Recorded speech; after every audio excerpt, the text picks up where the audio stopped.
Parotta parcel கட்டுங்க, சால்னா தனியா கொடுங்க. சரி சார், உடனே தரேன். ஒரு கொத்து பரோட்டாவும் போட்டு கொடுங்க. ஓகே, சிக்கன் கொத்து பரோட்டா போடுறேன். ரொம்ப நல்லா இருக்குன்றி. வாங்க சார், மறுபடியும் வாங்க.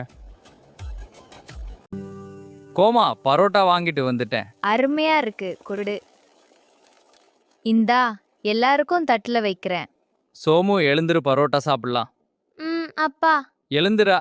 தன் மகன் சோமுவை சாப்பிட எழுப்பிவிட்டு தன் மனைவி கோமலம் என்ன செய்கிறாள் என்று பார்க்க வந்தான். அவள் மிகவும் சந்தோஷமாக சமையலறையில் சால்னாவை சூடுபடுத்தி கொண்டாள். சோமுவை பார்த்தவுடன் கோமலம், எங்க இந்த பரோட்டாவா அண்ணாச்சி கடையில தானே வாங்குனீங்க? அங்க பரோட்டா சூப்பராக இருக்குமே. ஆமா, நம்ம சோமிக்கு தானே ரொம்ப பிடிக்கும், அதான் அவனுக்காக பார்த்து பார்த்து வாங்கிட்டு வந்தேன். மழை வேற பெய்தா குளிருக்கு, சுடச்சோட சாப்பிட்டா நல்லா இருக்கும். தான் சரி. வெறும் உட்கார்ந்து ஒரு தட்டில் ஆளுக்கு 2 பரோட்டாவை போட்டு நன்றாக பிச்சு போட்டு சால்னாவை ஊற்றி தன் மகனுக்கும் ராமு ஊட்டிவிட்டான். கொத்து பரோட்டா மிகவும் அருமை என்று மகன் கூற மனசுக்குள் அவ்வளவு ஆனந்தம் அவனுக்கு.